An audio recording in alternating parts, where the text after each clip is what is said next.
Assalamualaikum warahmatullahi wabarakatuh. Bismillahirrahmanirrahim. Nahmaduka ya ghafuru ya syakuru. Mashalli wa sallim barik ala sayyidina maulana Muhammadin wa ala alihi wa sahbihi asma'in nama ba'du. Sayyidina Ali itu masyhur, dia punya musuh besar namanya Muawiyah. Karena permusuhan ini tidak bisa dihindari. Jadi kalau dalam fikih Islam, ini anak-anak saya ajari fikih. Kalau orang mukmin membunuh orang mukmin itu hukumnya dosa besar apa kecil? Besar. Itu di bab kisos. Tapi orang fikih itu unik. Di fikih itu ada kitab usial namanya. Di takrib ada kitab usial. Dan di situ ada penjelasan mangkutila duna mali fahuwa syahid. Orang yang dibunuh karena membela hartanya atau keluarganya, itu dia mati syahid. Kalau dia posisi membunuh, maka malingnya atau penjahatnya muhaddarun dam. Gak punya hak untuk kisos karena dia anggap gak ada artinya darah. Nah sekarang begini, suatu saat ada garong ke rumah Anda, ingin membunuh Anda karena ingin mengambil harta Anda. Anda ingin ingat status mukminnya atau status garongnya. Terus kamu mau dibunuh diam aja, saya tidak mau membunuh orang mukmin atau membunuh orang muslim.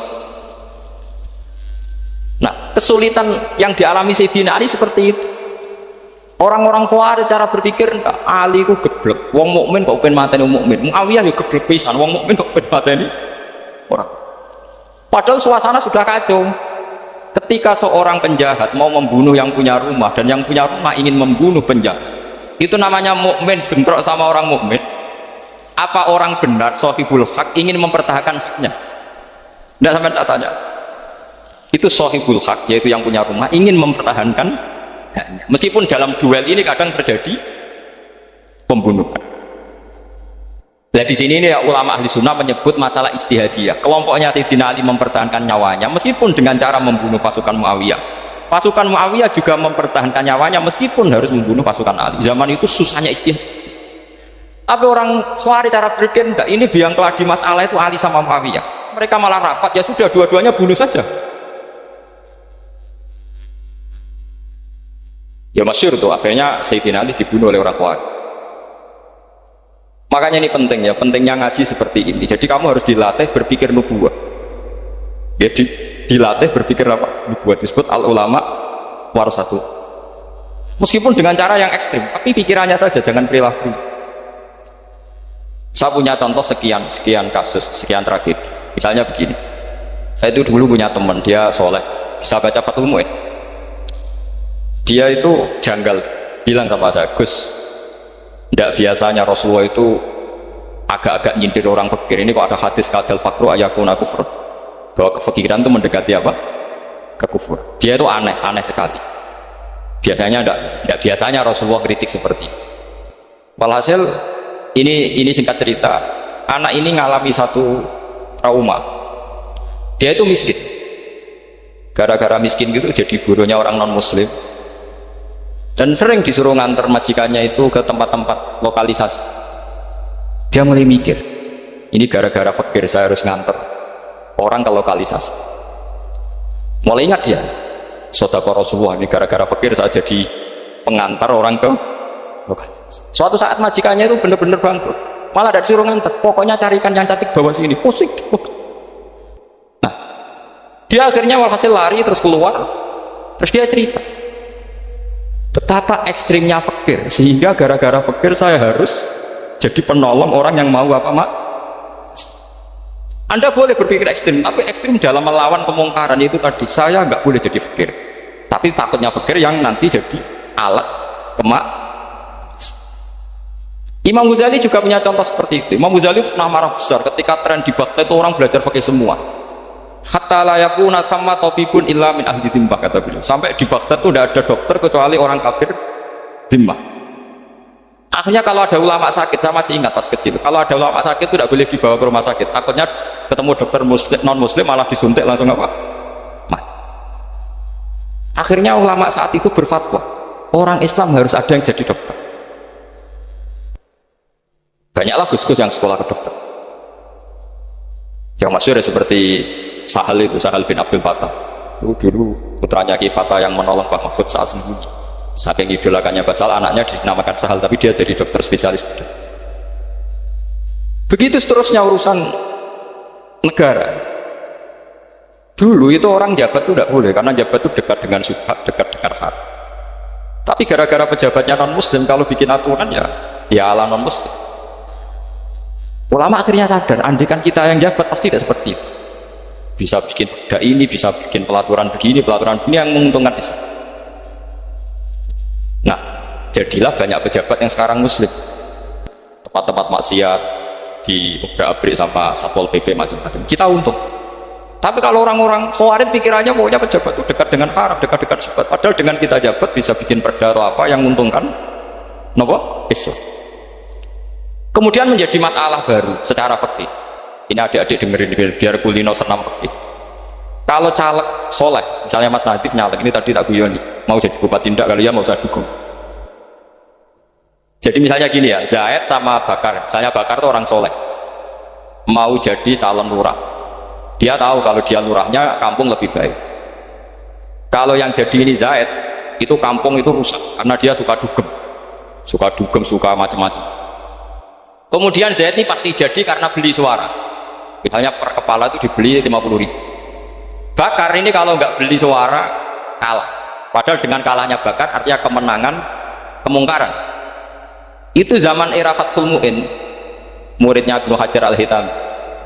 Ibnu Hajar muridnya Abu Zakaria Al-Ansori itu fatwa. Yang soleh ini wajib beli suara, bukan boleh, wajib beli suara. Tapi ini namanya tidak nyuap, perlu dicatat. Ini namanya tidak nyuap. Jadi tidak bisa kamu kaitkan misalnya ar-rosi wal murtasi benar. Yang nyuap maupun yang menerima suap adalah sama-sama di neraka. Tidak bisa seperti itu, karena logikanya dibalik. Sekarang Bakar ini beli suara itu untuk membeli kebenaran, untuk mengawal kebenaran. Zaid beli suara untuk menopang kebatilan. Berarti namanya Bakar ini penyuap atau pembeli kebenaran? Pembeli kebenaran. Harus dibedakan. Nah, ini pentingnya ulama. Memang nyatanya seperti itu. Yang dikatakan nyuap, riswah itu adalah membayar uang li'ibtolil haqqi, untuk membatalkan kebenaran atau membenarkan kebatilan, itu namanya nyuap. Tapi kalau mengeluarkan uang untuk menghakkan barang hak dan membatalkan barang batil, itu namanya uang perjuang. Nah, ini pentingnya mikir. Jadi ulama itu mulai dulu sudah biar. Nah, sekarang sudah banyak orang-orang khusyuk yang biasa di masjid khusyuk, kalau ditanya zaman akhir rusak kabeh, wong soleh-soleh wis nyuap. Kalau orang soleh ini tidak nyuap ya tidak jadi. Kalau nggak jadi mereka nggak ada yang jadi DPR, nggak ada partai Islam, habis malah Indonesia. Saya itu punya kenalan banyak pakar-pakar di Jakarta, itu cerita saya Pak Bahar. Indonesia itu solusinya gampang.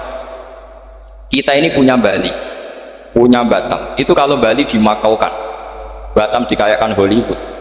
Amerika kaya itu bukan karena hebat, pornografi dijual, tinju di Nevada itu dijual, di Las Vegas dijual, apa saja dijual.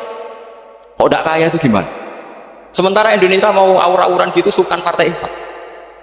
Sebenarnya Indonesia gampang, kalau ingin kaya Bali itu dikayakan Hollywood atau dikalahkan Makau, jadi kota judi. Batam dijadikan kaya Las Vegas. Itu transaksinya pasti triliunan. Orang kamu wong udo dijual, judi dijual, orang tinju dijual. Tapi gara-gara ada partai Islam, nyari rumus solusi ekonomi itu yang tidak seperti itu. Akhirnya kangelan, akhirnya rapat isu.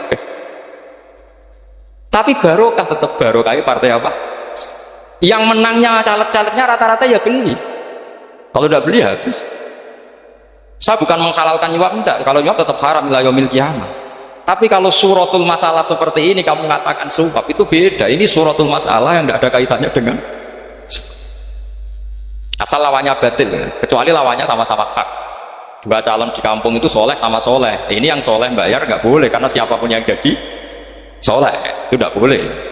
Karena kalau cari musuh yang dolim biar halal ya. Sekarang ya seperti itu. Kamu biasa heroik, biasa ngasih kiai kamu, ngasih hadiah kamu, biasa ngasih ibu kamu uang. Ternyata ibu kamu setelah kamu kasih uang dikasihkan adik kamu atau kakak kamu yang nggak pernah kerja, terus kamu marah-marah. Ini tidak adil. Saya yang memberi nggak dikasih, ini yang nggak kerja dikasih terus. Loh, kamu biasa jadi pahlawan kok turun kelas menjadi apa? Pasien. Kamu milih jadi pahlawan apa pasien? Pahlawan. Jadi sebetulnya faham-faham ekstremis ini dari kegoblokan, dari kegoblokan berpikir nubuwah sehingga tidak punya rasa ibadah. Nah ini yang menjadi orang-orang ekstrim. Jadi korban pertama ekstremitas itu bukan sahabat tapi Rasulullah Shallallahu Alaihi Wasallam, yaitu Nabi dibilangin oleh mereka, "I'dil ya Muhammad, kamu kalau bagi harus." Nah, di pikiran mereka kalau adil sama rata sama. Jadi kalau pakai pikiran itu, saya minum di sini itu haram, mau nggak ikut bikin kok minum. Enak tamu, toko mangan, sing masak kangelan loh. Nah, itu jajan bareng. Itu sama seperti kasusnya Bahram Al-Majusi. Dia itu seorang raja kaya, punya anak cantik. Dipikir-pikir, anakku ayu dirabek nang liya rugi, sing gedhekno aku sing rumah aku dirabek wong liya. Maka dia berpikir mau dinikahi sendiri. Karena tadi melihat Mas Nadif ya orang Kenya tadi, apa Nigeria? Nigeria. Malah gak layak itu tadi orang ngomong. Ini Mas Nadif ini termasuk harus mendukung gerakan tidak ekstrim. Nyawanya masih itu karena barokahnya beliau agak-agak gitu, tapi nggak sampai liberal ya, agak-agak pokoknya itu. Karena ketika ada gerakan ekstrim di Mesir itu termasuk dia DPO, ternyata setelah ada intelijen beliau pas buka itu nggak makan dulu tapi rokok dulu. Wah ini mesti orang sekuler gak ekstrim. Akhirnya nyawanya sampai sekarang itu barokahnya rokok pas iftar itu pas. Nah tanya ini Mas, iya Mas ya? Ya pernah sepuh sama saya. Jadi pikiran-pikirannya Bahram itu seperti itu. Walhasil akhirnya Bahram itu menikahi anaknya sendiri. Masyhur itu dalam cerita. Jadi ceritanya itu ada seorang wali tidur di Masjid Haram sama Rasulullah, ditemuin gitu. Terus kata Rasulullah, salam saya untuk Bahram Al-Majusi. Ternyata dicari-cari nggak ada Bahram lain kecuali Bahram yang berdua, bahkan anaknya sendiri mau dinikahi. Ya cara berpikir karena seperti itu. Kalau kita berbuat banyak harus dapat. Itu bahaya. Bahaya sekali karena kalau dalam teori beragama itu al-yadul ulya khairum minal yadis sufla. Kalau biasa ngasih ya ngasih saja, itu heroik. Itu bagus. Jangan biasa ngasih sekarang bermental apa? Makanya saya itu kalau ngajar di pondok yang dulu pernah saya belajar di situ atau yang pernah sepuh itu, dikasih itu bingung. Karena saya ya masih waras itu, jadi kalau dikasih itu bingung. Tapi banyak juga guru-guru yang dulu ngaji lama setelah ngajar di pondok alma maternya nuntut, itu saya tidak tahu itu sudah ada agak-agak kayak itu tadi. Walhasil si Bahram tadi itu, ini cerita harus saya teruskan karena nggak boleh diputus. Dapat salam dari Rasulullah, ternyata dibalik nakalnya dia itu pas mau bulan pertama, malam pertama itu ada seorang janda sepuh ke situ, ganggu dia tentu ya. Ketika dikejar pulang lagi sampai 3 kali. Dia tanya, kenapa Bu kamu begitu? Katanya, saya ini anak-anak saya kelaparan, kalau saya pulang anak-anak saya nangis minta makan, saya ingin minta Anda. Tapi setelah saya ingat Anda ini Majusi, saya mukmin, saya mukminah, saya pulang. Ya sudah Bu, kamu di rumah saja, nanti saya kirimi makan. Dikirimi sendiri, padahal dia seorang raja. Barokahnya itu dia dikasih tobat sama Allah. Dan paginya ketemu tamu yang mengirimkan salam dari Rasulullah SAW. Akhirnya Bahram ini menjadi muslim. Tapi intinya berpikir seperti tadi itu salah, bahwa kalau saya jasa banyak harus mendapat apa? Ini cara berpikir orang-orang Khawarij. Iya, saya pernah ditanya seorang dosen, Gus, saya ini kalau baca sejarah perang Badar atau perang Uhud, yang saya tidak terima itu satu, kenapa setiap ghanimah harta orang kafir dan istrinya orang kafir kok disita orang Islam, dan yang perempuan jadi amat kemudian juga digauli orang Islam, yang hartanya orang kafir juga jadi asetnya orang Islam, kok kayak garam. Dia tanya seperti itu sama saya. Terus saya jawab, kalau sampean ada garong dan kemudian bawa senpi senjata api, kemudian garong Anda, penjahat Anda lumpuhkan, ya senpi itu harus Anda kembalikan. Monggo penjahat ini kagungan jenengan beto wangsul, karena ada milik Anda, harus dikembalikan. Wah, tidak bisa Pak, kalau saya kembalikan pasti dipakai jahat lagi, dipakai kriminal lagi. Ya sama, kalau asetnya orang kafir dikembalikan ke orang kafir akan menjadi aset kekafiran lagi untuk menghancurkan kita. Nah, perempuan juga sama. Perempuan itu alat produksi. Jika perempuan tadi dikembalikan ke orang kafir, maka kamu menolong populasi orang. Ya seperti itu. Paham? Makanya Makanya disita dalam perang loh ya, tapi dalam perang yang legal. Nah itulah kenapa amat halal. Makanya di Quran itu illa ala azwajihim aw ma malakat aymah. Paling enggak itu masih ada ulama atau pemikir atau ustadz siapa saja yang bisa memahami logika apa? Nanti kalau ulama ini sudah meninggal, orang akan mencibir Islam dengan cara mengatakan Islam itu jahat, yaitu menyita hartanya orang kafir dan istrinya orang kafir. Setiap kali terjadi, karena pemikiran ini pasti sama-sama kutubnya sama-sama ekstrim. Nah ini penting saya katakan. Makanya masyhur itu perdebatan Sayyidina Ali dan Muawiyah. Ini saya kutip sedikit. Ini ya sama-sama berpikir ekstrim, tapi ekstrim yang baik. Walhasil dalam satu kerja bakti di Masjid Kuba, itu ada sahabat namanya Ammar. Ini di depan umum, ini penting. Kalau dalam ilmu hadis di depan umum ini penting, karena nanti menjadi mutawatir. Beda dengan hadis yang Nabi ngendikan sama 1-2 sahabat, namanya hadis ahadi. Di depan umum Nabi guyon gini sama Ammar, ya Ammar waihak taktuluka alfiatul baghiyah. Ammar, kamu ini nasib kamu itu agak sial, karena nanti yang membunuh kamu itu kelompok yang tidak benar. Alfiatul baghiyah itu kelompok yang tidak benar. Itu disaksikan sekian sahabat. Walhasil suatu saat Ammar ini ikut perang dan ikut pasukannya Ali dan terbunuh oleh pasukannya Muawiyah. Seneng Ali. Hasil Ammar ditemui sama, ya Muawiyah, al-ana dhuhara bi anafiati haqqun wa fi'ataka baghiyah. Sekarang kelihatan siapa yang benar. Saya yang benar, kamu yang salah. Kenapa? Karena Ammar kelompokku dan terbunuh oleh kelompok kamu. Padahal kata Rasulullah yang membunuh Ammar adalah kelompok yang salah. Muawiyah pintar sekali, dia jawabnya gini, laula kama kutila Ammar. Ammar terbunuh karena bela-belain kamu. Kalau kamu tidak nyuruh dia perang juga gak terbunuh kan. Jadi kamu ikut andil terbunuhnya siapa? Ammar. Tapi apa kata Sayyidina Ali? Idzan qatala Rasulullah Hamzah. Kalau teori itu Anda pakai, Rasulullah pun membunuh Hamzah. Sekarang Hamzah perang karena suruhan siapa? Rasulullah. Yang membunuh Hamzah siapa? Wahsy. Kalau teori itu Anda pakai, berarti Rasulullah pun membunuh Hamzah. Terus fasa kata Muawiyah, terus Muawiyah diam. Jadi fikih pun tuh diputuskan lewat pikiran ekstrim, tapi bukan ekstrim yang merugikan orang lain. Ya, kalau merugikan orang lain namanya sudah la dororo wala diror, dia menyalahi aturan. Makanya saya pernah ngaji di sini dulu ketika tahun kemarin. Fikih Islam itu punya rumus, itu ya gara-gara pikiran ekstrim sebetulnya. Saya pernah nyontohkan adalah orang tuh kalau sholat jenazah itu mayatnya di depan. Itu ulama fikih tidak ada yang punya alasan. Mau hanya bilang gini, hakadha wajadna salafan wa khulafan. Mulai dulu kalau nyolati mayat ya jenazahnya di depan. Ya hanya gitu saja, tidak punya alasan. Makanya ulama lain mengatakan tidak apa-apa jenazah di belakang, yang sholat di depan.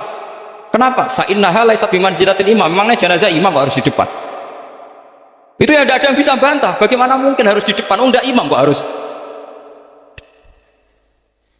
Yang harus di depan itu imam. Jenazah itu imam apa enggak? Enggak. Terus alasan kedua, sholat ghaib. Kalau ada orang mati di Surabaya, Mas Nadib di sini, sholat ghaib boleh enggak? Boleh. Jenazahnya di depan apa belakang? Di belakang kan? Berarti harus enggak jenazah di depan? Ya dia mau ngakeh yang jelas kalau itu. Lah ini contoh-contoh kecil. Nah orang Khawarij itu orang yang paling tidak mau menerima otak-atik seperti itu. Akhirnya jadi goblok bareng tadi. Ya makanya Rasulullah pun jadi korbannya Khawarij. Muhammad, kamu harus adil. Karena pikiran mereka adil itu yang memberi banyak ya dapat banyak. Kalau pikiran nubuah tidak seperti itu. Kalau yang biasa memberi, biasa heroik, biasa baik ya biar tetap biasa memberi. Jangan dilatih jadi apa? Fasih. Ini mungkin adik-adik juga agak keberatan, tapi harus dilatih.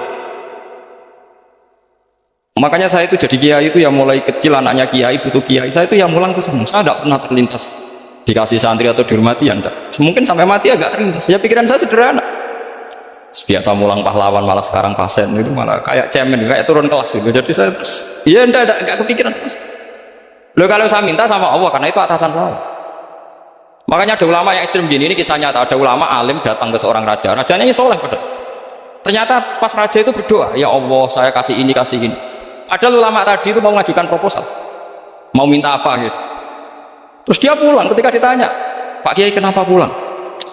Ternyata raja itu minta zat yang sama yang saya mintai. Kalau raja saja masih minta, ngapain saya minta raja? Saya akan minta zat yang dimintai raja.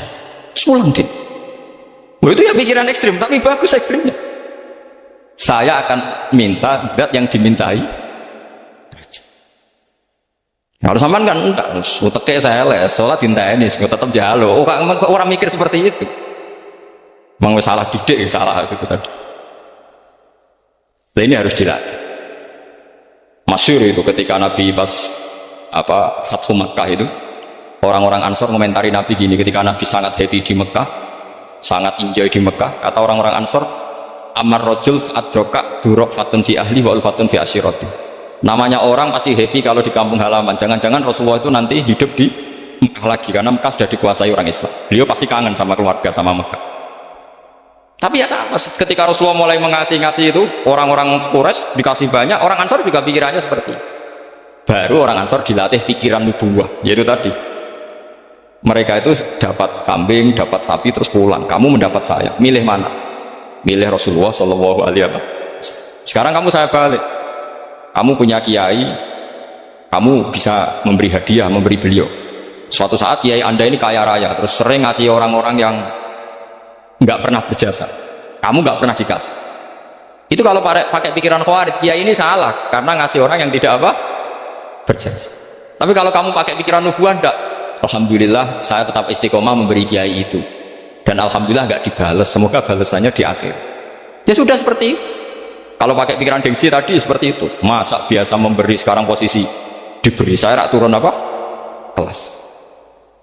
Jadi sebetulnya pikiran ekstrim itu boleh, tapi untuk yang seperti ini bukan ekstrim yang tadi. Makanya ini disebut al-hujjat.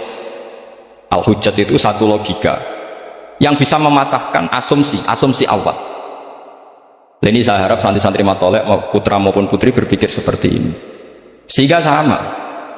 Jadi misalnya sekarang dibalik, kalau ada orang NTT yang masih non muslim, itu orang kafir yang harus dibunuh atau orang kafir yang harus didakwai. Mesti pikirannya itu, kalau Nabi itu ya semua yang didakwai Nabi dulu orang kafir. Nah, ketika Nabi di Mekah itu pertama ketemu orang kafir itu dibunuh atau didakwai? Didakwai. Ya berarti pilihan sekarang ya didakwai, bukan dibunuh. Nah, soal perang itu perang itu beda dengan membunuh. Ada janjinya, ada macam-macamnya, terus nggak ada solusi, itu baru ada apa? Jadi kalau sudah dibalik-balik gitu, makanya kata ulama-ulama, Khawarij itu pasti salah.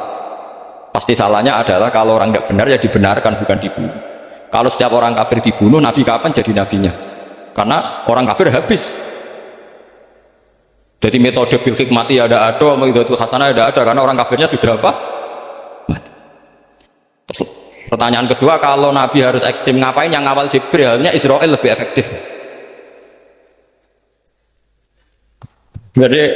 Jadi kalau sama-sama ingin ekstrim, Nabi itu nggak usah dikawal Jibril, kan tidak efektif kan? Harusnya yang ngawal itu siapa? Israel. Kan nggak repot.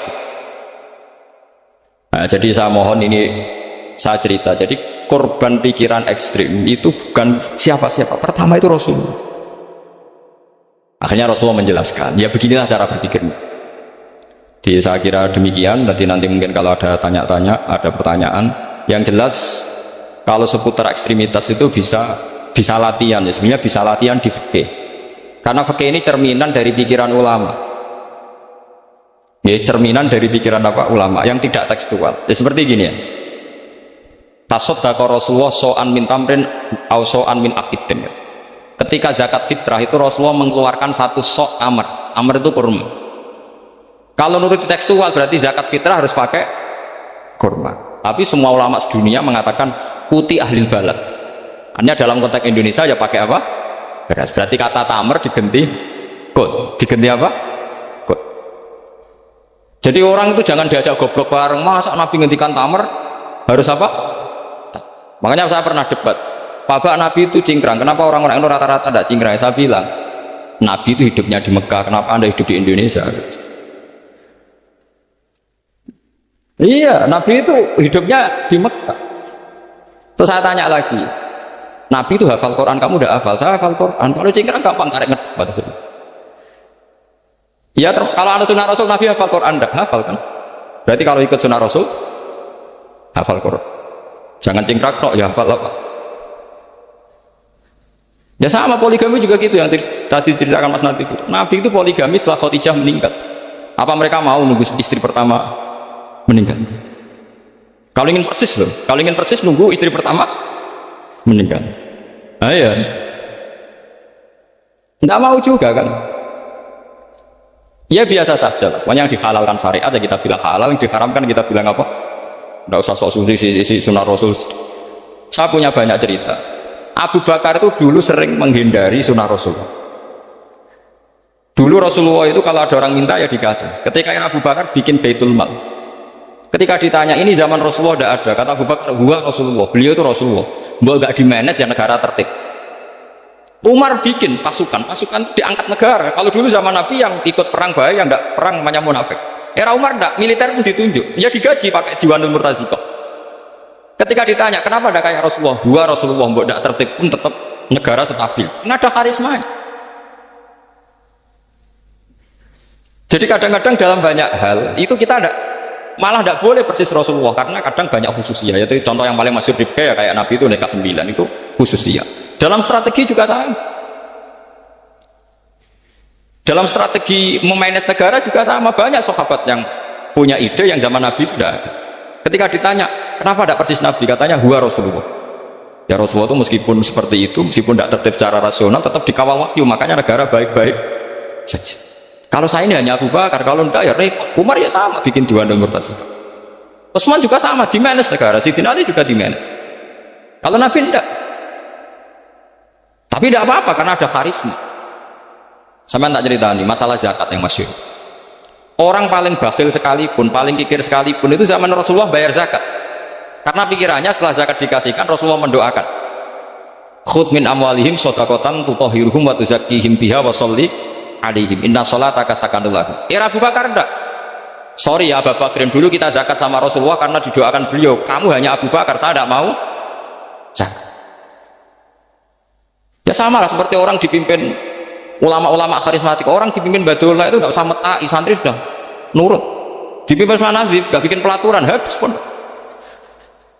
Kalau nggak ngancam, nggak gini, ditakzir, nggak gini, habis. Zaman Badullah dehem tok santri wedi, Mas Nazif dehem nggak ada. Nah, makanya Rasulullah itu tidak banyak bikin pelaturan. Rasulullah itu kalau mau perang itu hanya bilang sahabat, saya besok ditantang Abu Sufyan di sini. Saya mau perang. Oh itu sahabat ikut semua. Orang melihat wajahnya, melihat karismanya sudah tertarik ingin menyelamatkan beliau. Kita tidak akan ridho Rasulullah keluar sendiri. Kalau Abu Bakar ya enggak. Pertama Abu Bakar pidato sudah sopan. Saya memimpin kamu. Ini kulitu alas tubuh khairikum. Saya ini memimpin kamu, tapi bukan berarti saya yang terbaik. Jika saya benar maka dukunglah. Kalau salah ingatkan. Itu pertama orang-orang bilang apa? Fawwala uqiman nakabis. Nanti kalau Anda salah tak ingatkan pakai pedang. Ya karena hanya Abu Bakar bukan Rasul. Jika diatur lain ada militer, ada pengawal, ada Baitul Mal. Era Umar lebih modern lagi, ada Diwanul Murtazikoh, ada macam-macam. Ya Rasulullah nggak ada. Nah sekarang orang sidik-sidik muni sunnah Rasul, padahal ada sunnah Rasul yang khasnya Rasulullah sebagai nubuwah. Ya khasnya Rasulullah sebagai apa? Coba Nabi itu istrinya 9, semuanya cerita tentang tahajudnya Nabi, witirnya Nabi. Apa kira-kira Mas Nadif kalau punya istri 4 ceritanya tentang tahajudnya Mas Nadif? Kan enggak. Nah, jadi saya mohon, sebetulnya pikiran-pikiran ekstrim itu karena enggak mau belajar. Enggak mau belajar. Kalau mau belajar itu kata Imam Ghazali itu dalam kitab Imla, Al-Imla fi Iskalatil Ikhya itu, fal ma'ani awsa'u minal ibarat. Yang namanya ma'ani itu awsa'u minal ibarat. Jadi yang fal ma'ani awsa'u minal ibarat. Jadi yang namanya makna itu lebih luas minal apa? Ibarat. Nah, ini contoh yang paling nyata ya Sayyidina Ali. Ketika Sayyidina Ali perang sama Muawiyah, itu Sayyidina Ali bilang sebaiknya Muawiyah kirim delegasi mediator. Saya juga kirim mediator. Terus orang-orang Khawarij karena tadi tekstual. Mahada ya Ali. Ini apa ya Ali? Lam yujad fi kitabillah. Aturan mediator itu tidak ada di Quran. Bahwa kalau kita perang harus ada mediator itu tidak ada. Terus Sayyidina Ali baca ayat wa in khiftum shiqaqa bainihima fab'atsu hakaman min ahli wa hakaman min ahliyah. Jika lelaki dan perempuan, suami istri terjadi shiqaq, terjadi konflik, maka suami kirim satu mediator, yang pihak perempuan juga kirim mediator. Terus Sayyidina Ali ngendikan wa amru Muhammad a'dhamu min amri rajulin wa imra'atin. Urusan umat Muhammad lebih serius ketimbang urusan hanya sekedar suami dan istri, maka kita butuh hakam, butuh mediator. Baru 4.000 orang Khawarij tobat ngikuti pikirannya Sayyidina Ali yang tidak tekstual. Sama seperti zaman Rasulullah. Ketika Rasulullah mau perang Badar, saya ini mau perang Badar kata Rasulullah, musuh saya itu 1.000 lebih, kalian hanya 313, apa kita teruskan? Itu sahabat langsung bilang gini, saya itu hafal teknya, idzan lanaqulu laka kama qalat banu Israil fathab anta wa rabbuka faqatila inna hahuna qa'idun walakin idhab anta faqatila inna ma'akum muqatilun. Ini kelihatan sekali bahwa para sahabat sudah ada tekstual. Perang Badar itu perang yang pasti kita itu kalah. Sehingga kata para sahabat, ya Rasulullah, punya kegiatan jihad yang lain tapi jangan ini. Tapi sing gajarannya bodoh. Ujar Kanjeng Nabi, "Ken arah melok perang aku tak berangkat di la akhrujanna walau waqti." Saya akan keluar ke Badar meskipun sendiri. Singkat cerita sahabat karena Nabi gak bisa dipenggak ya. Padahal Nabi diingatkan ini perang gak imbang, peralatan kita kalah. Coba ya perang itu pedang sitok kadang kanggo wong 5 wong 3. Wong perang kok pedange gede. Terus ora masuk akal. Wong sitok kan lucu kan. Wes lucu tenan. Perang Badar itu. Sehingga sahabat realistis itu nggak mungkin dimenangkan. Akhirnya sahabat itu ya berangkat tapi bergerem. Malah anak santri gerem biasa. Dia berangkat tapi gerem. Gerem banget. Jadi berangkatnya ya bergerem. Sayangnya Nabi. Kalau Nabi ini sabian. Tapi tetap mangkat. Geremang. Ya geremeng nganti neng medan perang ya cek. Cek geremeng. Nanti disebut wa'id ya'idu kumuwah terus ini kenapa kama akhrajaka rabbuka min baitika bil haqq wa inna fariqam minal mu'minina lakarihun. Quran mah ngakoni bahwa orang-orang mukmin yang berangkat itu lakarihun. Orang seneng banget. Geremeng lho geremeng. Nah buat terjemah seneng sangat ekstremen. Sing jelas itu geremeng. Yang paling masyhur ya perang Badar itu paling masyhur. Aku ora ora saking gobloke wong. Perang Badar itu Nabi itu wis aneh tenan, bener-bener aneh.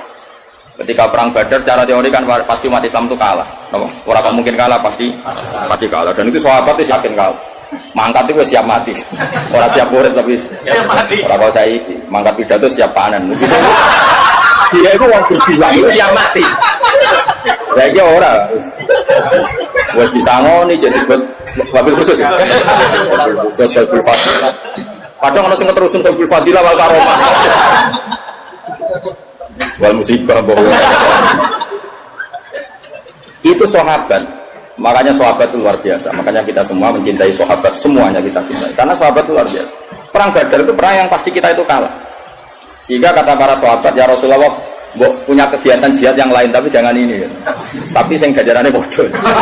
Ujar Kanjeng Nabi, "Ken arah melok perang aku tak berangkat di la akhrujanna walau waqti." Saya akan keluar ke Badar meskipun sendiri. Singkat cerita sahabat karena Nabi gak bisa dipenggak ya. Padahal Nabi diingatkan ini perang gak imbang, peralatan kita kalah. Coba ya perang itu pedang sitok kadang kanggo wong 5 wong 3. Wong perang kok pedange gede. Terus ora masuk akal. Wong sitok kan lucu kan. Wes lucu tenan. Perang Badar itu. Sehingga sahabat realistis itu nggak mungkin dimenangkan. Akhirnya sahabat itu ya berangkat tapi bergerem. Malah harus santri gerem biasa. Dia berangkat tapi gerem. Gerem banget. Jadi berangkatnya ya bergerem. Sayangnya Nabi. Kalau Nabi ini sabian. Tapi tetap mangkat. Geremang. Ya geremeng nganti neng medan perang ya cek. Cek. Nanti disebut wa'id ya'idu kumuwah terus ini kenapa kama akhrajaka rabbuka min baitika bil haqq wa inna fariqam minal mu'minina lakarihun. Quran mah ngakoni bahwa orang-orang mukmin yang berangkat itu lakarihun. Orang seneng banget. Geremeng lho geremeng. Nah buat terjemah seneng sangat ekstremen. Sing jelas itu geremeng. Ijadilunaka fil haqqi ba'da ma tabayyana. Terus ka'an nama yusaquna ilal maut. Mereka itu yakin perang itu mati ya sudah. Gak kayak saiki berjuang ku panen. Saiki jenis berjuang itu mati. Saya ini sangat kurang yang gerem. Wah itu serah lam yajid arfal jannah. Dapat kalau ampun apa? Wah, nah geremeng lah. Sekali kayak ikhlas. Sekali geremeng tak lapor pangeran jumlah suarga. Protes lagi menuju suarga. Cek geremeng. Nah tapi sahabat justru itu Gus Afif tujuannya. Jangan kira geremeng itu buruk, enggak. Geremenglah tetap berangkat. Artinya geremeng itu haknya diri sendiri. Panjang ya orang nabi wae geremeng ya lah. Basaria. Tapi tetap berangkat. Kalau gue ini jadi sahabat di biologis tetap rajin kan apa? bekar-bekar lah, sementing ora zina. Ora usah mbok ilangi sahabat. Jadi itu cara Tuhan menguji, no? Cara Tuhan. Gremeng. Tapi kanjeng Nabi malah aneh. Bareng untuk perang Badar, sahabat do gremeng malah ngendikan ngene. Hada masra'u Abi Jahal, wa hada masra'u Qadha. Itu disebut-sebut. Nanti Abu Jahal itu golengnya di sini. Ini Utbah di sini. Saibah itu sekian tempat Nabi nunjuk. Kan datangnya ke Badar dulu Nabi ketimbang orang. Dari sahabat-sahabat itu malah para menang. Perang wis mesti kalah ya malah sing nopo? Dan yang disebut pertama itu Masra'u Abi Jahal. Nopo? Masra'u nopo? Abi Jahal. Akhirnya wis perang tenang. Nah perang ning dinggon canom itu penting. Oke, kalau balik-balik canom itu penting. Mulane Quran itu canom penting. Innahum fityatun amanu. Fityah itu jamak nopo? Fatah. Canom itu penting. Ya sak menit-menit ku canom. Cek brewo cek saya ngi sunah Rasulullah dene juga brewo tok ora gitu. Awale Quran. Iku perang itu wong Ansor Mas, iku wong nom-nom. Wan canom iku penting. Wong Ansor iku ora roh Abu Jahal. Jenenge Muawwid iku ora roh Abu Jahal. Ana saudara kembar, jenenge Muawwid iku saudara kembar anake Afra. Afra iku jeneng lanang.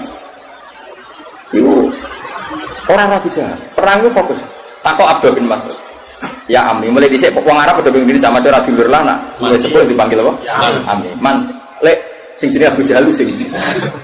Lah tak kaya wek, lha kok tak Abu Jahal. Balagoni annahu yasuddu Rasulullah kadza wa kadza wa yudi Rasulullah. Sing paling nemen ngelarani Nabi jare Abu Jahal. Aku ben. Terus fawawa la in laqitu. Kalau saya ketemu dia pasti saya serang ibarat saya seekor serigala. Abdul Nasir itu rada tua beneran dan cara dene karo Wijal kira-kira kalah. Ditutup sampai sapa? Abdul bin Nasir. Cak loro cak enom. Itu Abu Jahal disumerang walhasil kena nganti mati. Lah wong kafir ya menungso bareng pimpinane mati. Iku terus lemes. Lah iku la yatajawazu ma adahu nabi. Para ulama sepakat apa yang tokoh-tokoh kafir yang mati tadi itu tidak melewati apa yang ditunjuk. Nah, lah iya maksudnya ngene, iku hadis sahih. Kubu sebelah kudu ngakoni iku hadis sahih. Iku artinya Nabi kan perso barang kok itu jelas belum terjadi. Ngono maksudnya nanti jaya ngene, paham ya? Itu sampai sak matine sak tempate nanti Abu Jahal guling ngene iki itu disebut. Iku kanjeng. Lha iya tapi tetep ngertine Nabi iku bi'illah. Nah Allah bi nafsi. Mulane misale ana hadis kok Kanjeng Nabi iso nyafaati terus mbok dalili mangdalladzi asawid ya ora sambung. Nah Allah nyafaati binafsihi lan Nabi nyafaati bi'idnihi ora kok iku terus nafekno syafaat. Ya kadang-kadang orang percaya syafaat kan dalile apa? Mangdalladzi asawid tapi ini enggak ada syafaat hanya milik Allah. Ya orang syafaat tok masih bumi milik Allah tok. Bocah kok goblok ora karo. Masih langit yo milik Allah tok. Lah kowe kok melok nggoni. Paham? Masuk beras supaya Allah tok. Lah kok kowe sing mangan. Dong. Itu gue bicara tuh betul. Kok akeh ya itu. Saya kelas 0 tenang. Tahu. Gue raja.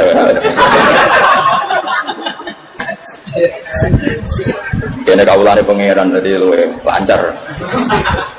Jadi eling-eling. Jadi mulane ke sing alim sing waras, ya alim ya waras. Jadi kalau Allah mensifati dirinya, itu ya ben mergo Allah itu nyifati binafsi. Tapi nanti misalnya Rasulullah di mukjizat duwe fadhil ya keben, tapi tetap biiznihi. Jadi misalnya kowe ora percaya syafaat kok dari tidak ada syafaat kecuali milik Allah, ya betul masalah langit bumi ya milik Allah. Tapi kita menempat di bumi biiznihi. Nanti kalau Allah sudah enggak berkenan ya wis dipateni buah, ya buah cara begitu. Ya sudah dia seneng mesti buah. Gampang toh ngaji? Paham? Nggih. Gampang toh? Ayo gampang ono sing bantu ora gampang. Paham? Jadi paham ora paham buang kuning. Jadi jelas ya. Jadi kalau Allah mensifati dirinya la ya'lamu illahu ya keben, pancen seperti itu binafsihi. Tapi kalau Nabi perso sebagian barang gaib ya keben, tapi tetap bi'ilamihi atau bi'idnihi. Ya wis berapa alimul ghaibi fala yudhiru ala ghaibi ahadan illa man irtada. Iku jawan terus ngendikan fa innahu yasluku min baini yadihi wa min khalfihi rasul. Kalau orang-orang dekatnya Allah itu ring satu untuk melihat alam gaib. Ya tentu tuh Gus. Wong malaikat mati kowe nggo kos nggo kaya semacam mangkok ya mungkin cara saiki iku data ya. data base yang wong mati itu sopo. Melapit paten jadi pidato dhisik. Lah malaikat itu ya iso iskal, malaikat itu tetap ora pinter tenanan, pinter ya pangeran. Malaikat itu kadang iskal. Jadi malaikat itu ya bingung bareng, pancen dia tetap pinter pangeran. Masyhur cerita malaikat bingung. Israel itu dikongkon jabut Tuhan misalnya, itu ning gone India. Misalnya loh, kira tau wedi misalnya. Sebenarnya Tuhan itu jajar Nabi Sulaiman yang Palestina. Ya kroni lah melok sowan melok. Lah Israel itu pas sowan Nabi Sulaiman. Jadi oleh mentelengi Tuhan itu tenang. Mubalek iki kok ning kene. Padahal prosedure itu tak matikan ning kene. Iya. Oleh menteleng tenang. Nabi Sulaiman tersinggung, tamune kok dipentelengi. Sayyidul Fadilah apa? Pentelengi itu gak terima. Nabi kan wani buli malaikat nabi. Akhirnya malaikat Israel ditakoki. Kowe kepiye tetamuku kok pentelengi ku? Wong ora tak omongane rahasia nganggo sandi. Tato ora paham tuh. Terus wah akhirnya suwe-suwe iku Gus.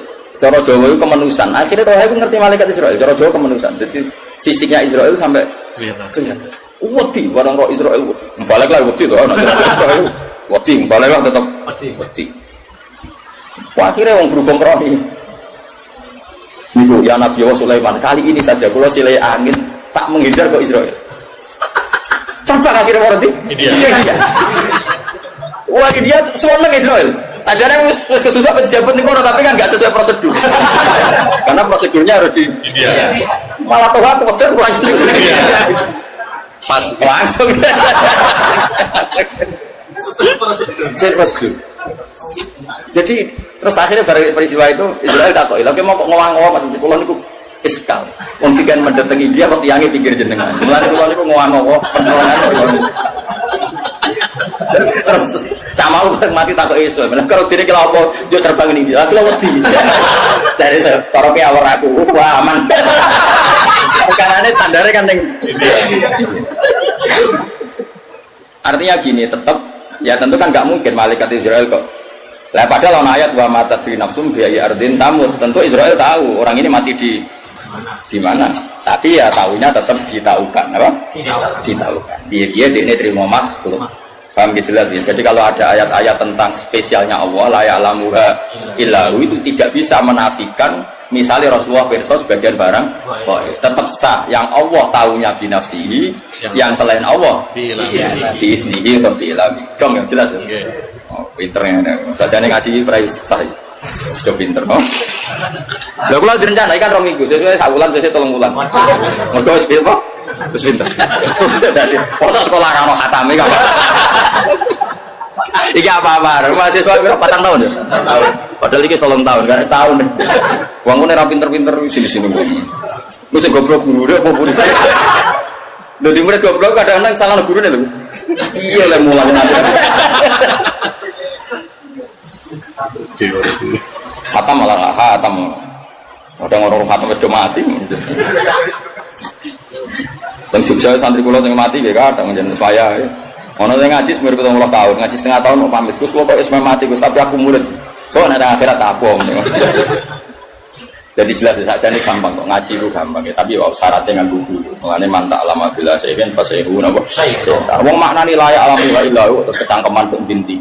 Mulane hadis sing nerangno Nabi pirsa barang kok iku hadis mau untuk mbahmu. Sing mau untuk utak temi ngono.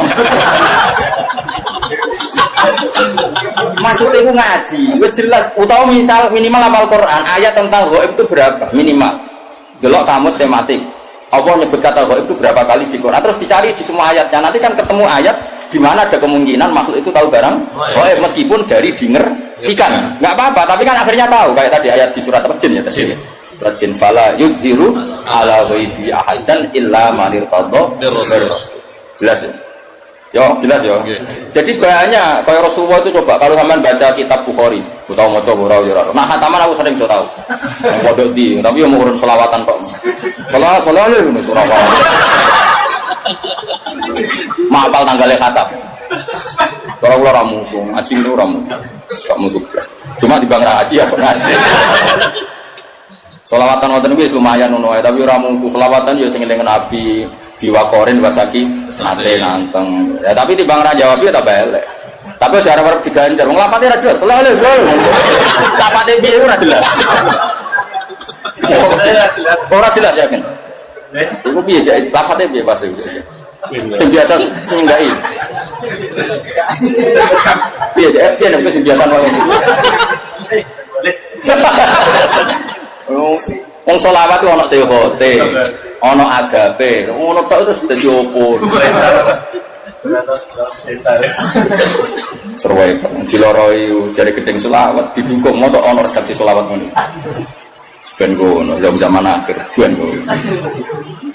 Tapi aku yakin ngaji Nabi maklum wis rawong bulet terus mesti maklum.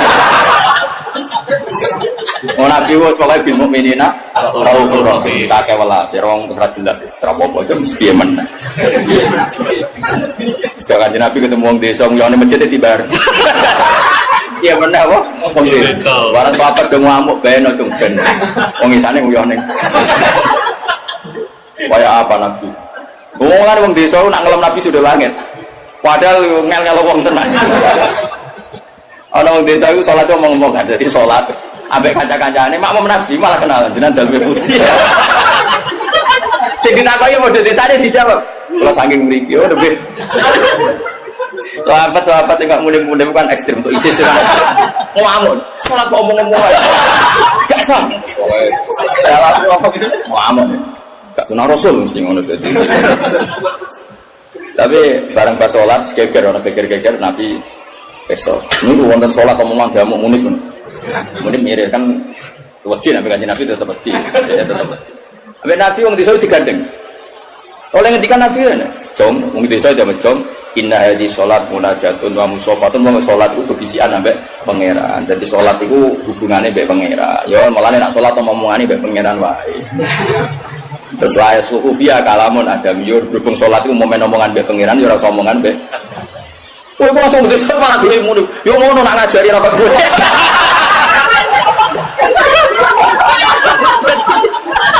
Tadi waktu itu dipek merangin. Fawa wa ma wajadtu mu'alliman ahsana min rasul. Fawa wa man taharoni wala baroni. Demi pangeran Nabi itu mu'alim terbaik. Beliau tidak nyentak saya tidak. Orang kaya itu. Jadi waktu itu enggak ada batin udah wasop. Jadi Nabi itu kayak apa? Dia oleh istilahnya sholat itu sederhana. Indah di sholat munajat. Sholat itu cuma omongan itu pangeran Pak. Ya orang omongan ambek lihat. Nah, terus ulama fikih berdebat ini lagi senengane ngomong ekstrim. Kan enggak ada riwayat orang tadi disuruh kodok. Itu debat. Kodok enggak. Nah, wong kaya aku kan wong moderat. Kayak orang riwayat kon kodok. Wong kok ribu adil bil Islam. Lah jarang fikih wajib kodok. Lah kowe Nabi tapi orang riwayat kodok kok kecangkeman. Tapi yang jelas seperti itu, Rasulullah itu memang figur yang luar biasa. Jadi santai. Jadi Nabi oleh ngadani santai. Bahkan beberapa hadis itu baru kayak wong Arabi. Wong Arabi parah, wis parah. Padahal sing ngaji ning kene 90% wong Arabi. Nah, itu kabar wong Arabi. Wong desa kan gak iso mikir, tapi karepe akeh. Sebenarnya ngono, ora iso mikir tapi karepe. Ratan rusak jare. Soale pemerintah ratan rusak dibarno. Ndekne ora tau mikir. Pemerintah bangun kan nganggo duit, apa ndekne tau bayar pajak. Dia nggak tahu mikir, tapi pantas, enaknya kan pantas. Lagi ini sekadung kiai, apa ngono kan gak pantas. Apa main protes pemerintah, lo bayar pajak kok. Amin apa? Protes. Pantas protes aku ulang, kalau di mobil bayar pajak terus. Nah gue protes atas nama apa? Sudah motor mau blong. Kok kira mengatakan elek itu tinggi. Orang ditangkap polisi satu. Untung, Sayyidina Ali itu masyhur, dia punya musuh besar namanya Muawiyah. Karena permusuhan ini tidak bisa dihindari. Jadi kalau dalam fikih Islam ini anak-anak saya ajari fikih. Kalau orang mukmin membunuh orang mukmin itu hukumnya dosa besar apa kecil? Besar. Itu di bab kisos. Tapi orang fikih itu unik. Di fikih itu ada kitab usial namanya. Di takrib ada kitab usial. Dan di situ ada penjelasan mangkutila dunamali fahuwa syahid.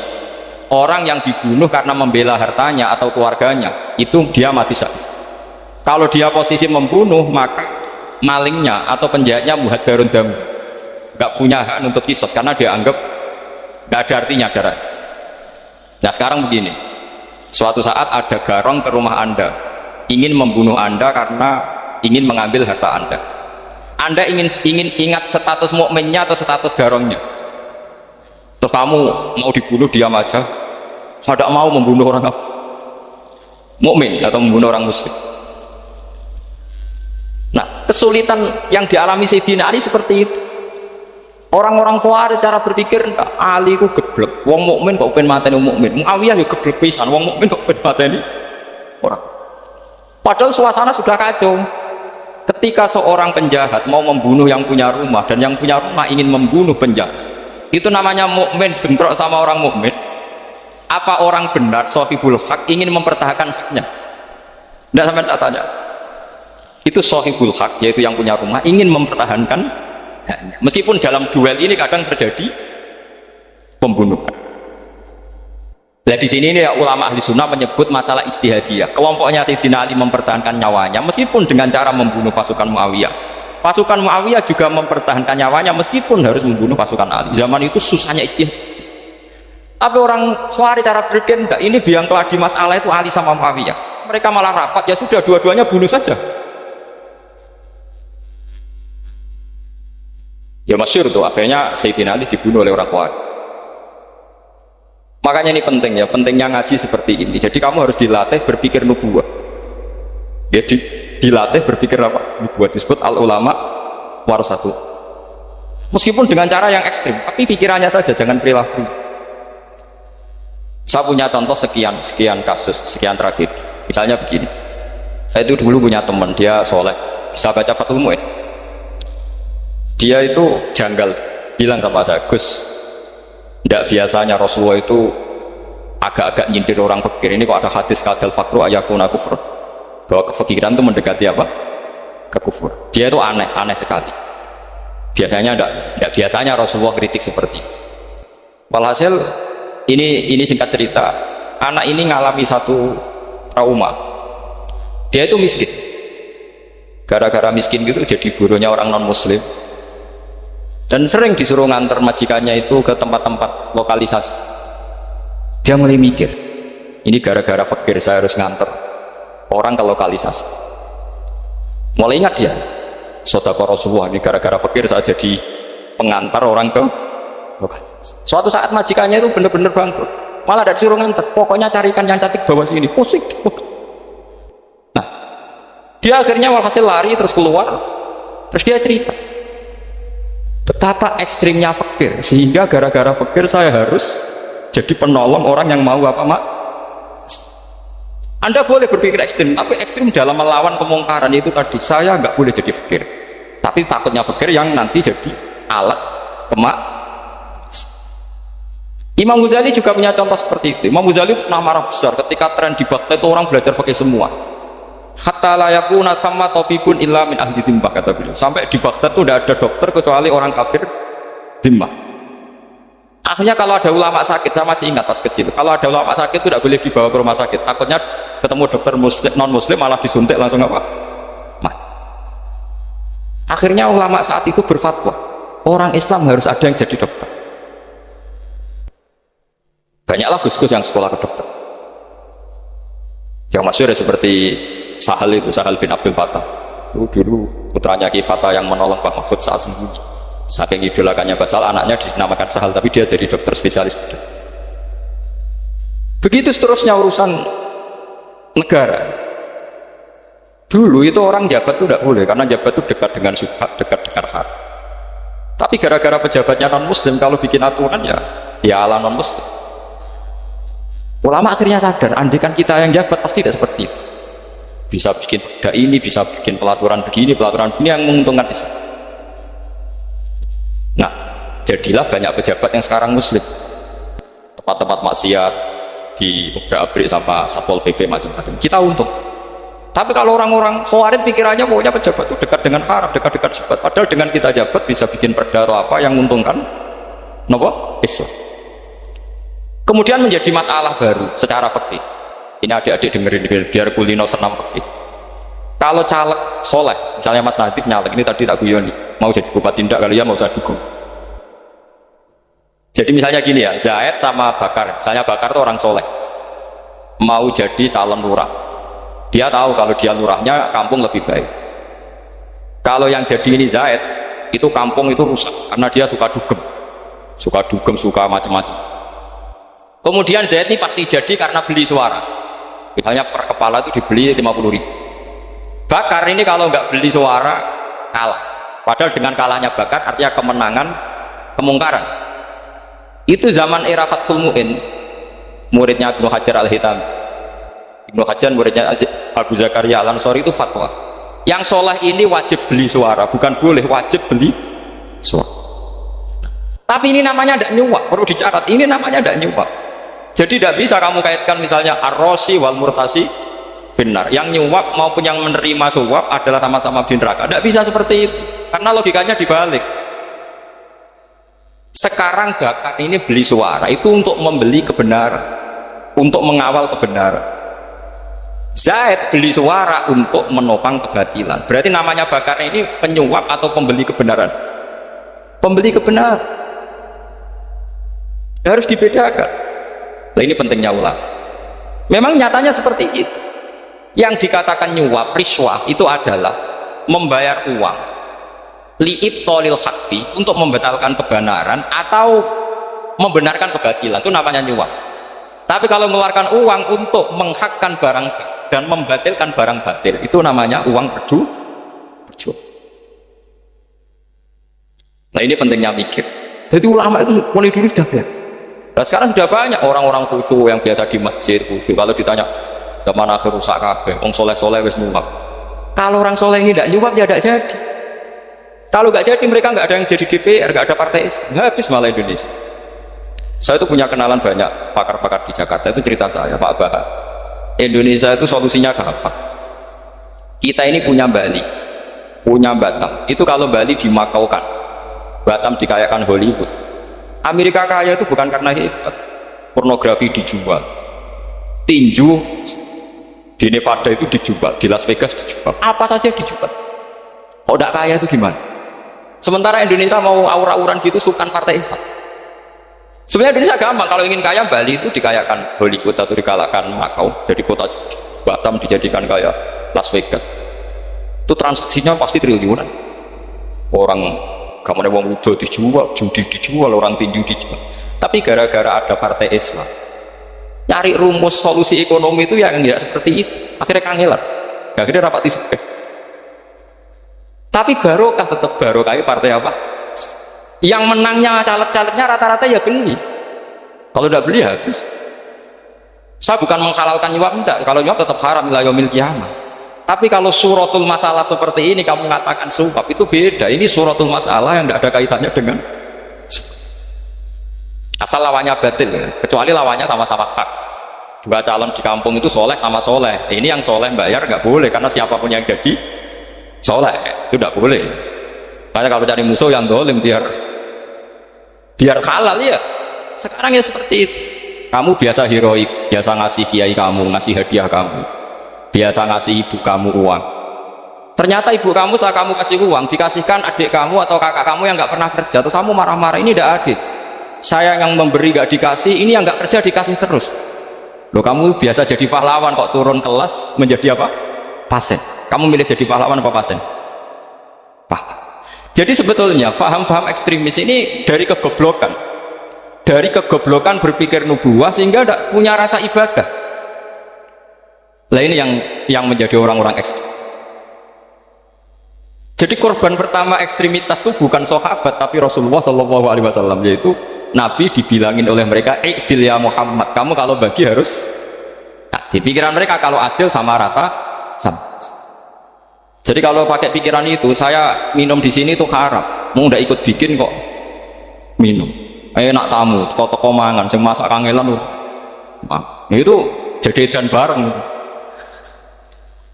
Itu sama seperti kasusnya Bahram Al-Majusi.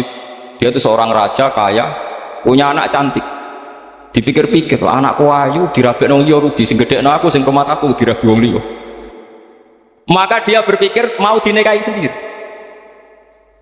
Karena tadi melihat Mas Nadif ya orang Kenya tadi, apa Nigeria, Nigeria. malah gak layak itu maksudnya orang ini Mas Nadif ini termasuk harus mendukung gerakan tidak ekstrim. Nyawanya masih itu karena barokahnya beliau agak-agak gitu, tapi nggak sampai liberal ya, agak-agak pokoknya itu. Karena ketika ada gerakan ekstrim di Mesir itu termasuk dia DPO, ternyata setelah ada intelijen beliau pas buka itu nggak makan dulu tapi rokok dulu. Wah ini mesti orang sekuler gak ekstrim. Akhirnya nyawanya sampai sekarang itu barokahnya rokok pas iftar itu pas. Nah tanya ini Mas, iya Mas ya? Ya pernah sepuh sama saya. Jadi pikiran-pikirannya Bahram itu seperti itu. Walhasil akhirnya Bahram itu menikahi anaknya sendiri. Masyhur itu dalam cerita.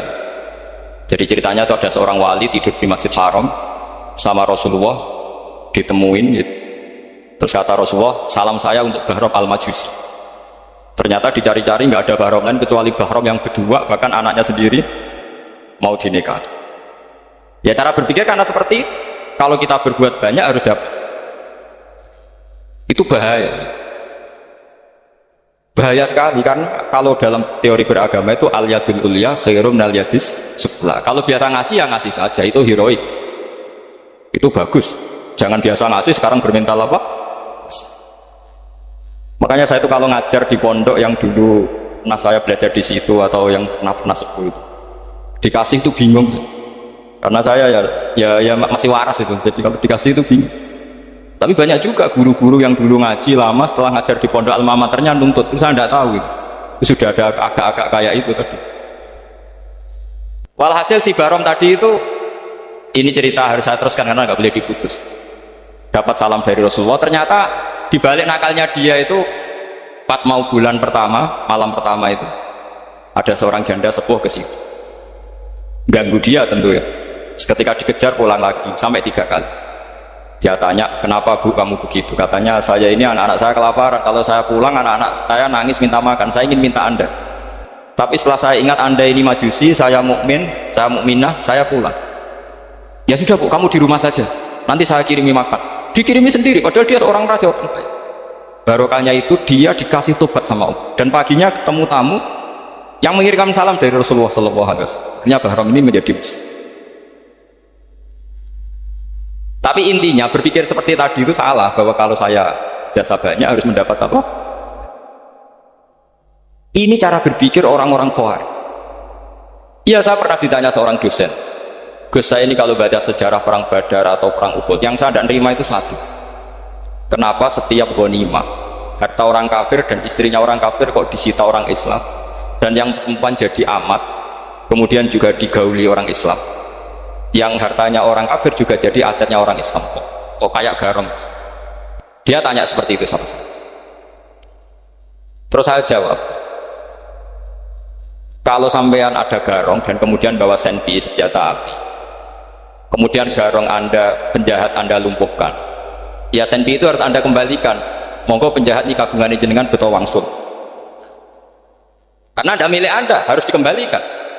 Wah, tidak bisa Pak, kalau saya kembalikan pasti dipakai jahat lagi, dipakai kriminal lagi. Ya sama, kalau asetnya orang kafir dikembalikan ke orang kafir akan menjadi aset kekafiran lagi untuk menghancurkan. Nah, perempuan juga sama. Perempuan itu alat produksi. Jika perempuan tadi dikembalikan ke orang kafir, maka kamu menolong populasi orang. Ya seperti itu. Paham? Makanya disita dalam perang loh ya, tapi dalam perang yang legal. Nah itulah kenapa amat halal. Makanya di Quran itu illa ala azwajihim aw ma malakat ayman. Paling enggak itu masih ada ulama atau pemikir atau ustadz siapa saja yang bisa memahami logika apa? Nanti kalau ulama ini sudah meninggal, orang akan mencibir Islam dengan cara mengatakan Islam itu jahat, yaitu menyita hartanya orang kafir dan istrinya orang kafir. Setiap kali terjadi. Karena pemikiran ini pasti sama-sama kutubnya, sama-sama ekstrim. Nah ini penting saya katakan. Makanya masyhur itu perdebatan Sayyidina Ali dan Muawiyah. Ini saya kutip sedikit. Ini ya sama-sama berpikir ekstrim, tapi ekstrim yang baik. Walhasil dalam satu kerja bakti di Masjid Kuba, itu ada sahabat namanya Ammar. Ini di depan umum, ini penting. Kalau dalam ilmu hadis di depan umum ini penting karena nanti menjadi mutawatir. Beda dengan hadis yang Nabi ngendikan sama 1-2 sahabat, namanya hadis ahadi. Di depan umum Nabi guyon gini sama Ammar, ya Ammar waihak taktuluka alfiatul baghiyah. Ammar, kamu ini nasib kamu itu agak sial. Karena nanti yang membunuh kamu itu kelompok yang tidak benar. Alfiatul baghiyah itu kelompok yang tidak benar. Itu disaksikan sekian sahabat. Walhasil suatu saat Ammar ini ikut dan ikut pasukannya Ali dan terbunuh oleh pasukannya Muawiyah. Seneng Ali. Hasil Ammar ditemui sama, ya Muawiyah, al-ana dhuhara bi ana fi'ati haqqun wa fi'ataka baghiyah. Sekarang kelihatan siapa yang benar. Saya yang benar, kamu yang salah. Kenapa? Karena Ammar kelompokku dan terbunuh oleh kelompok kamu. Padahal kata Rasulullah yang membunuh Ammar adalah kelompok yang salah. Muawiyah pintar sekali, dia jawabnya gini, laula kama kutila Ammar. Ammar terbunuh karena bela-belain kamu. Kalau kamu tidak nyuruh dia perang juga gak terbunuh kan. Jadi kamu ikut andil terbunuhnya siapa? Ammar. Tapi apa kata Sayyidina Ali? Idzan qatala Rasulullah Hamzah. Kalau teori itu Anda pakai, Rasulullah pun membunuh Hamzah. Sekarang Hamzah perang karena suruhan siapa? Rasulullah. Yang membunuh Hamzah siapa? Wahsy. Kalau teori itu Anda pakai, berarti Rasulullah pun membunuh Hamzah. Terus fasa kata Muawiyah, terus Muawiyah diam. Jadi fikih pun tuh diputuskan lewat pikiran ekstrim, tapi bukan ekstrim yang merugikan orang lain. Ya, kalau merugikan orang lain namanya sudah la darara wa la dirar, dia menyalahi aturan. Makanya saya pernah ngaji di sini dulu ketika tahun kemarin. Fikih Islam itu punya rumus, itu ya gara-gara pikiran ekstrim sebetulnya. Saya pernah nyontohkan adalah orang tuh kalau sholat jenazah itu mayitnya di depan, itu ulama fikih tidak ada yang punya alasan, mau hanya bilang gini, hakadha wajadna salafan wa khulafan, mulai dulu kalau nyolati mayit ya jenazahnya di depan, ya hanya gitu saja, tidak punya alasan. Makanya ulama lain mengatakan tidak apa-apa jenazah di belakang, yang sholat di depan. Kenapa? Fa innaha laisa bimanzilatil imam, memangnya jenazah imam kok harus di depan? Itu ya tidak ada yang bisa bantah, bagaimana mungkin harus di depan? Oh enggak, imam kok harus. Yang harus di depan itu imam, jenazah itu imam apa enggak? Enggak. Terus alasan kedua, sholat ghaib. Kalau ada orang mati di Surabaya, Mas Nadib di sini, sholat ghaib boleh enggak? Boleh. Jenazahnya di depan apa belakang? Belakang. Di belakang kan? Berarti ya harus enggak jenazah di depan? Ya dia mau ngakeh jelas kalau itu. Lah ini contoh-contoh kecil. Nah orang Khawarij itu orang yang paling tidak mau menerima otak-atik seperti itu. Akhirnya jadi goblok bareng tadi. Ya makanya Rasulullah pun jadi korbannya Khawarij. Muhammad, kamu harus adil. Karena pikiran mereka adil itu yang memberi banyak ya dapat banyak. Kalau pikiran nubuah tidak seperti itu. Kalau yang biasa memberi, biasa heroik, biasa baik ya biar tetap biasa memberi. Jangan dilatih jadi apa? Fasih. Ini mungkin adik-adik juga agak keberatan, tapi harus dilatih. Makanya saya itu jadi kiai itu ya mulai kecil, anaknya kiai butuh kiai, saya itu yang mulang tuh senang. Saya tidak pernah terlintas dikasih santri atau dihormati, anda mungkin sampai mati agak terlintas. Ya pikiran saya sederhana, biasa mulang pahlawan, malah sekarang pasien itu malah kayak cemen, kayak turun kelas gitu. Jadi saya terus ya enggak kepikiran terus. Loh kalau saya minta sama Allah, karena itu atasan saya. Makanya ada ulama yang ekstrim gini, ini kisah nyata. Ada ulama alim datang ke seorang raja, rajanya ini soleh padahal. Ternyata pas raja itu berdoa, ya Allah saya kasih ini kasih ini. Padahal ulama tadi itu mau mengajukan proposal, mau minta apa gitu. Terus dia pulang, ketika ditanya, Pak Kiai kenapa pulang?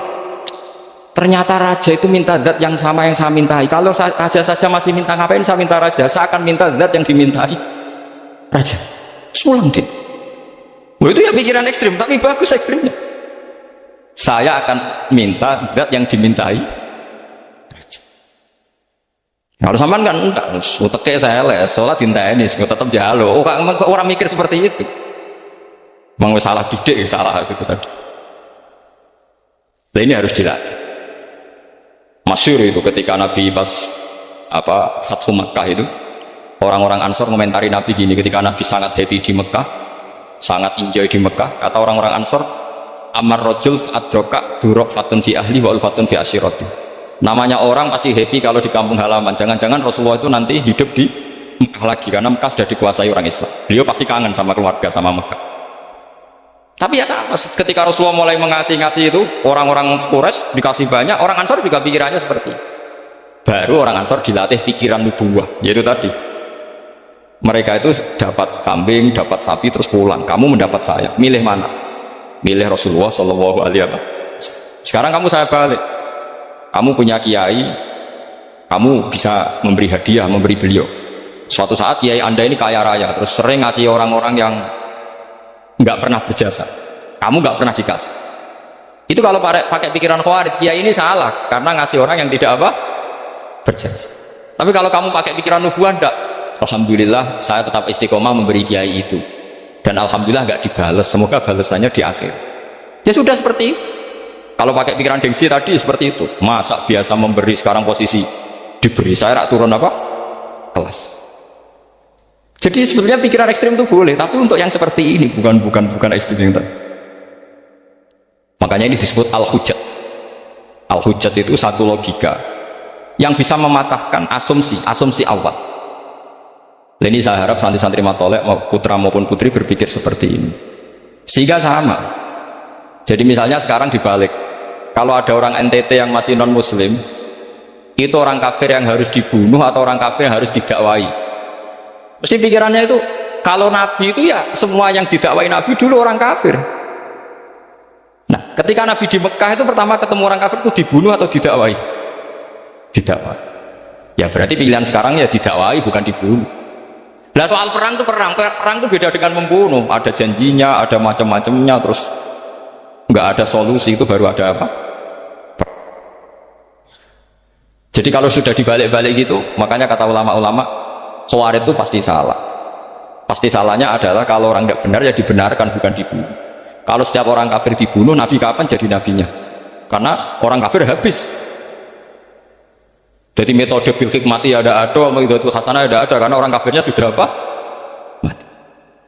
Terus, pertanyaan kedua, kalau Nabi harus ekstrim ngapain? Yang ngawal Jibril, halnya Israel lebih efektif. Jadi kalau sama-sama ingin ekstrim, Nabi itu nggak usah dikawal Jibril, kan tidak efektif kan? Harusnya yang ngawal itu siapa? Israel. Kan nggak repot. Nah, jadi saya mohon ini saya cerita. Jadi korban pikiran ekstrim itu bukan siapa-siapa. Pertama itu Rasulullah. Akhirnya Rasulullah menjelaskan, ya beginilah cara berpikirnya.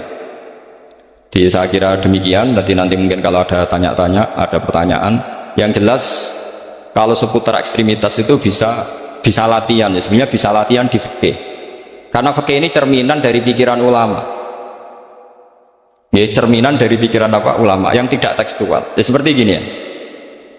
Tasaddaqa Rasulullah so'an min tamrin au so'an min aqidin.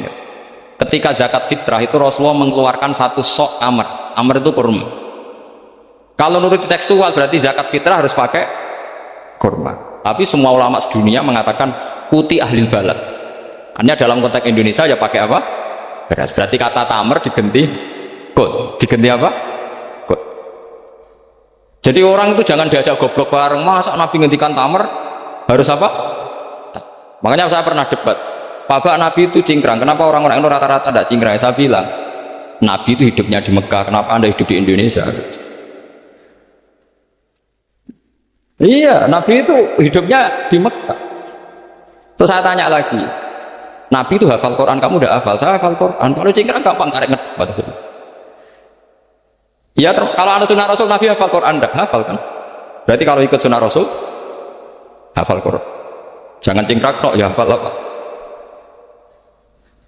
Ya sama poligami juga gitu yang tadi ceritakan Mas Natif. Nabi itu poligami setelah Khadijah meninggal. Apa mereka mau nunggu istri pertama meninggal? Kalau ingin persis loh, kalau ingin persis nunggu istri pertama meninggal. Nah, ya. Nggak mau juga kan? Ya biasa saja lah. Yang dihalalkan syariat ya kita bilang halal, yang diharamkan kita bilang apa? Nggak usah sok suci sunnah Rasul. Saya punya banyak cerita. Abu Bakar itu dulu sering menghindari sunnah Rasul. Dulu Rasulullah itu kalau ada orang minta ya dikasih. Ketika Abu Bakar bikin Baitul Mal, ketika ditanya ini zaman Rasulullah tidak ada, kata Abu Bakar, gua Rasulullah, beliau itu Rasulullah. Mau nggak di manage ya negara tertib. Umar bikin pasukan diangkat negara. Kalau dulu zaman Nabi yang ikut perang bahaya, yang nggak perang namanya munafik. Era Umar enggak, militer pun ditunjuk, ya digaji pakai Diwanul Murtaziqah. Ketika ditanya kenapa enggak kayak Rasulullah, gua Rasulullah mbok enggak tertib pun tetap negara stabil, karena ada karismanya. Jadi kadang-kadang dalam banyak hal itu kita malah tidak boleh persis Rasulullah, karena kadang banyak khususnya. Yaitu contoh yang paling masyhur ya, kayak Nabi itu naik ke 9 itu khususnya. Dalam strategi juga sama. Dalam strategi memanage negara juga sama. Banyak sahabat yang punya ide yang zaman Nabi itu tidak ada. Ketika ditanya, kenapa tidak persis Nabi? Katanya, huwa Rasulullah. Ya Rasulullah itu meskipun seperti itu, meskipun tidak tertib secara rasional, tetap dikawal wahyu. Makanya negara baik-baik saja. Kalau saya ini hanya Abu Bakar, kalau tidak ya repot. Umar ya sama, bikin Diwanul Murtasyid. Utsman juga sama, di-manage negara. Sayyidina Ali juga di-manage. Kalau Nabi tidak. Tapi tidak apa-apa, karena ada karisma. Sampai tak cerita nih, masalah zakat yang masyhur. Orang paling bakhil sekalipun, paling kikir sekalipun, itu zaman Rasulullah bayar zakat. Karena pikirannya setelah zakat dikasihkan, Rasulullah mendoakan, khudh min amwalihim shadaqatan tutahhiruhum wa tuzakkihim biha wa sholli alaihim inna sholataka sakanul lahum. Era Abu Bakar enggak. Sorry ya Abu Bakrin, dulu kita zakat sama Rasulullah karena didoakan beliau. Kamu hanya Abu Bakar, saya tidak mau zakat. Ya sama lah seperti orang dipimpin ulama-ulama karismatik, orang dipimpin Badullah itu nggak usah metai, santri sudah nurut. Dipimpin sama Nazif, nggak bikin pelaturan, habis pun. Kalau nggak ngancam, nggak gini, ditakzir, nggak gini, habis. Zaman Badullah dehem tok santri wedi.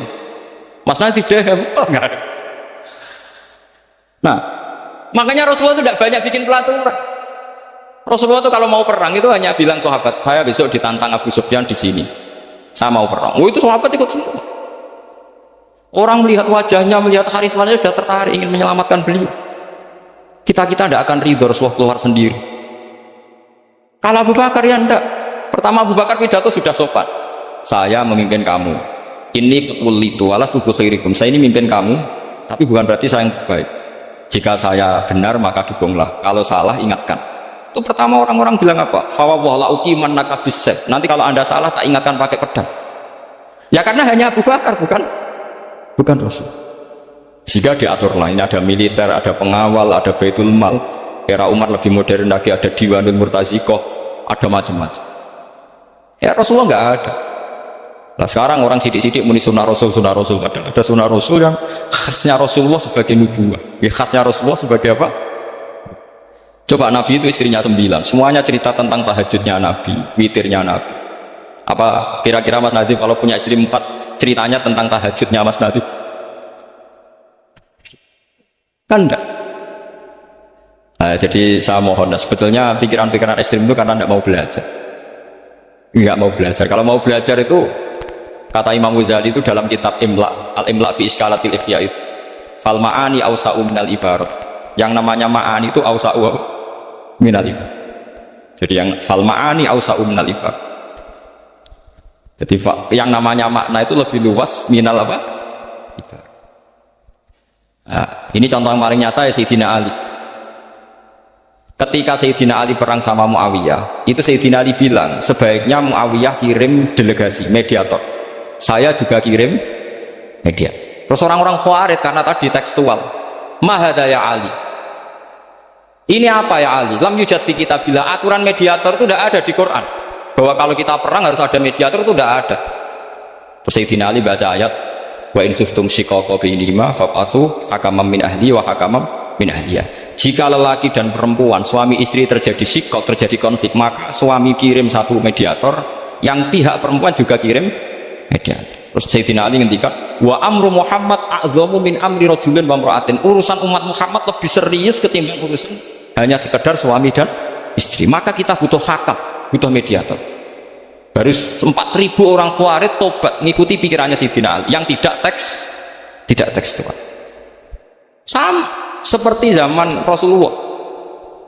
Ketika Rasulullah mau perang Badar, saya ini mau perang Badar kata Rasulullah. Musuh saya itu 1.000 lebih. Kalian hanya 313. Apa kita teruskan? Itu sahabat langsung bilang gini, saya itu hafal teksnya. Idzan la naqulu laka kama qalat banu Israil fathab anta wa rabbuka faqatila inna hauna qa'idun walakin idhab anta faqatila inna ma'akum muqatilun. Ini kelihatan sekali bahwa para sahabat sudah ada tekstual. Perang Badar itu perang yang pasti kita itu kalah. Sehingga kata para sahabat, ya Rasulullah, mbok punya kegiatan jihad yang lain tapi jangan ini. Tapi sing ganjarane padha. Jare Kanjeng Nabi, "Ken ora melo perang aku tak berangkat di la akhrujanna walau wahdi." Saya akan keluar ke Badar meskipun sendiri. Singkat cerita sahabat karena Nabi gak bisa dipenggak ya. Padahal Nabi diingatkan ini perang gak imbang, peralatan kita kalah. Coba ya perang itu pedang sitok kadang kan wong 5 wong 3. Wong perang kok pedangi gede. Terus ra masuk akal. Wong kok sitok kan lucu kan. Wes lucu tenan. Perang Badar itu. Sehingga sahabat realistis itu nggak mungkin dimenangkan. Akhirnya sahabat itu ya berangkat tapi bergeremeng. Malah anak santri geremeng biasa. Dia berangkat tapi geremeng. Geremeng banget. Jadi berangkatnya ya bergeremeng. Sayangnya Nabi. Orang Nabi ini sabian. Tapi tetap mangkat. Geremeng. Ya geremeng nganti neng medan perang ya cek. Geremeng. Yang disebut wa'id ya'idu kumullah kama akhrajaka rabbuka min baitika bil haqq wa inna fariqam minal mu'minina lakarihun. Quran lah ngakoni bahwa orang-orang mukmin yang berangkat itu lakarihun. Orang seneng banget, gremeng lho gremeng. Nah buat terjemah seneng sangat ekstrimen. Sing jelas itu gremeng. Yang paling masyhur ya perang Badar itu paling masyhur. Nah kowe ora ro saking gobloke wong. Perang Badar itu Nabi itu wis aneh tenan, bener-bener aneh. Ketika perang Badar, cara teori kan pasti umat Islam itu kalah. Orang mungkin kalah pasti kalah. Dan itu sahabat itu yakin kalah. Mangkat itu siap mati. Orang siap urip tapi siap mati. Orang kau saya